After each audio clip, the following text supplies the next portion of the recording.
Marlène, Marco et Jean-Claude sont très heureux de te présenter toutes les tribus.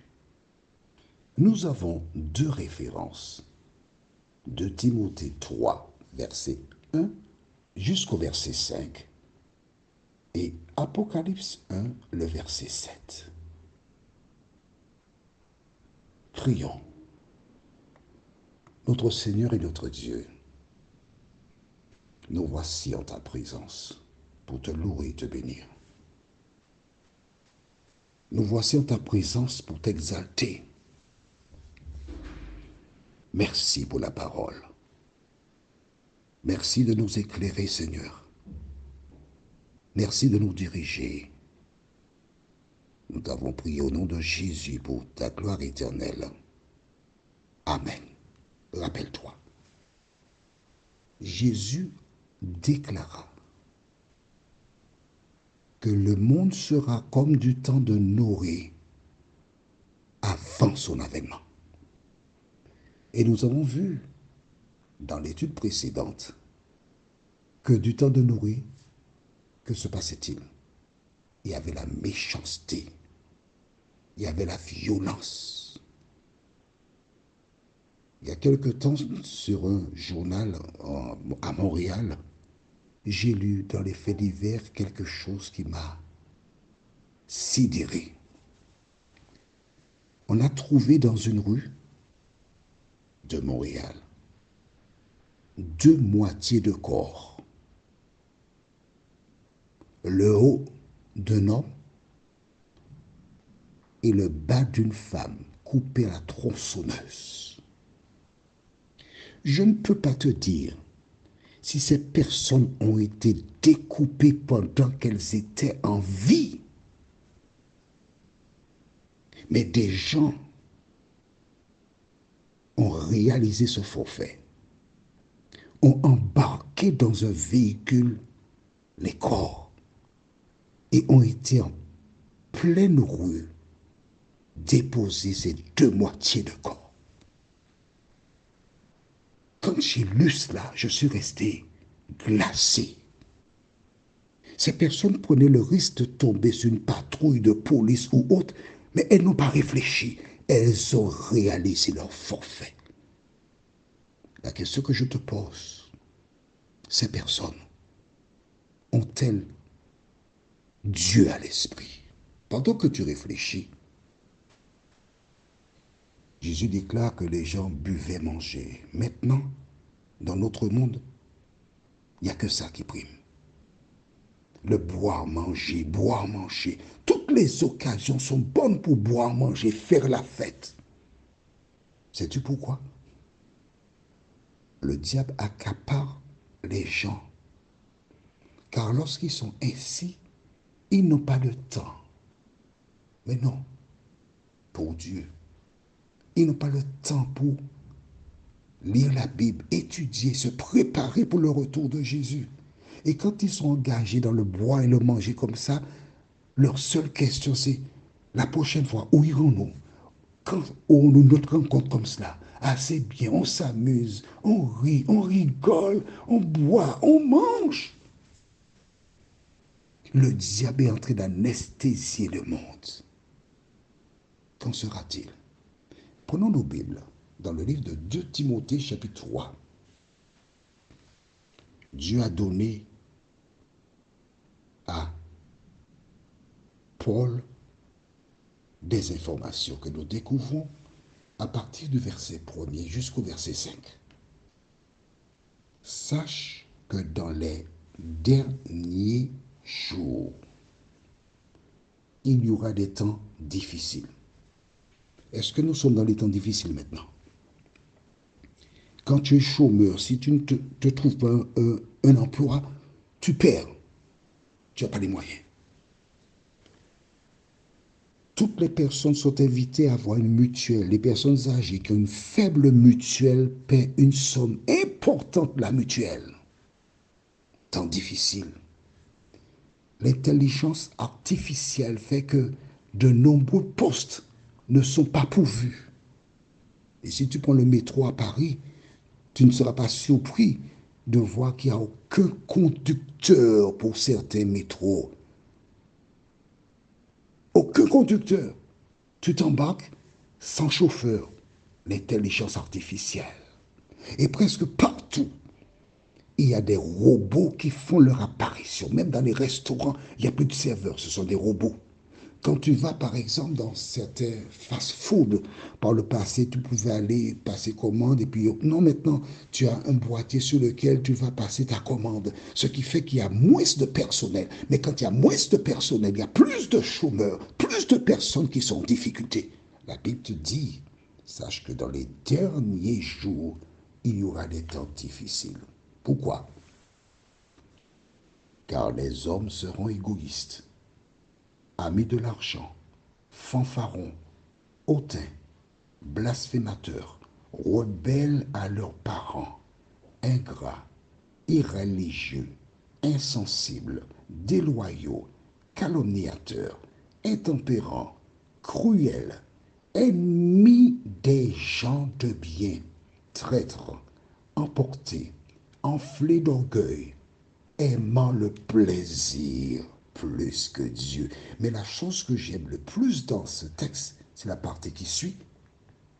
Ayant l'apparence de la piété, mais reniant ce qui en fait la force. Voici l'état du monde. Une description fidèle à ce que nous voyons aujourd'hui. Cette description a été écrite il y a bien des siècles et cela se réalise à la lettre. Comment peux-tu me dire que tu ne crois pas en Dieu? Sois sérieux. Comment peux-tu me dire que tu ne crois pas en Dieu, tandis que ce livre qui a été écrit depuis des siècles te révèle avec exactitude l'attitude de notre monde actuel? Le conseil qu'il donne néanmoins, c'est le verset 6. Mais si, ce n'est pas écrit dans le programme, je ne t'ai pas mentionné, mais là tu le sais. Que dit le verset 6? Tu as trouvé? Tu as fermé la page? Mais non. Ouvre la Bible à nouveau. Eh bien bon, très bien. Éloigne-toi. C'est la fin du verset 5, pardon. Parce que ma Bible, les numéros sont placés de telle manière. Éloigne-toi de ces hommes-là. Ne fréquente pas ces gens-là. Pourquoi? Parce qu'en fréquentant ces personnes, tu vas leur ressembler. La Bible te dit de faire un choix. Éloigne-toi de ces gens-là. Allons maintenant dans le livre d'Apocalypse, chapitre 1er, verset 7. Apocalypse 1, verset 7 déclare. Tu as trouvé? Je vais te donner tout ton temps parce que c'est trop important. On ne va pas brader là, quoi que ce soit là. On va jusqu'au bout dans la parole. Voici, il vient avec les nuées et tout œil le verra. Et ceux qui l'ont percé et toutes les tribus de la terre se lamenteront à cause de lui. Oui, amen. Attention, tu as ton cahier, il faut écrire maintenant, c'est très important. Alors, écoute, tant pis pour toi, si tu n'as pas de cahier, prends une petite feuille quelque part. Ne déchire pas la feuille du cahier de ton enfant qui va à l'école. Hein? Mais je te dis, tu as intérêt à écrire à partir d'aujourd'hui parce que tu vas découvrir et entendre des choses que tu n'as jamais entendues. Très important. Lisons le verset 7. Voici, il vient avec les nuées et tout œil le verra. Donc, ça veut dire tout le monde. Et pourquoi dit-il, et ceux qui l'ont percé? Explique-moi ça. Tout œil le verra. Donc, tous les humains vivants verront Jésus revenir. Mais il dit aussi, et ceux qui l'ont percé. Il ne faut pas me dire que ceux qui l'ont percé, ce sont des... Surtout, il ne faut pas me dire que ce sont ceux qui pêchent Jésus. Ce n'est pas ça du tout. Pourquoi? Parce qu'il a dit, tout œil le verra. Donc si tout œil le verra, cela veut dire que ces personnes ont été identifiées. Tous les vivants verront Jésus. Mais il dit, et ceux qui l'ont percé, avant le retour de Jésus, ceux qui ont crucifié Jésus ressusciteront pour le voir revenir sur les nuées des cieux dans la gloire. Quand ils seront revenus à la vie, ils découvriront un monde, des choses qu'ils n'ont jamais vues, des voitures, des avions, des hélicoptères, des vêtements vestimentaires, etc. Ils verront surtout Jésus apparaître dans le ciel. Et une fois qu'ils ont vu Jésus apparaître, ils seront terrassés. Il faut mourir encore une deuxième fois. Je te dis qu'il te faut avoir de quoi pour noter ce qu'on voit là et ceux qui l'ont percé. La question que j'ai envie de te poser, où seras-tu quand Jésus reviendra? Dis-moi, où seras-tu? Je voudrais t'inviter une fois de plus à lire la Bible. Et je voudrais te dédier cette chanson qui dit « Livre sacré, lumière étincelante, qui de la nuit perce l'obscurité, révèle à tous ta beauté rayonnante, et dans les cœurs fais briller ta clarté.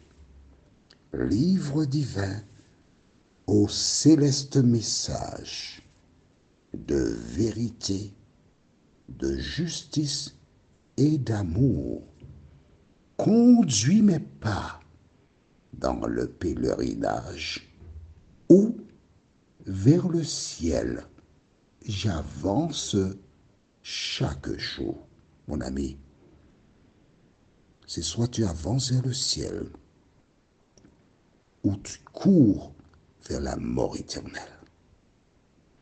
Si tu lis le livre, si tu cherches à l'appliquer, le Seigneur te conduira dans toute la vérité et tu pourras le voir face à face lors de son avènement.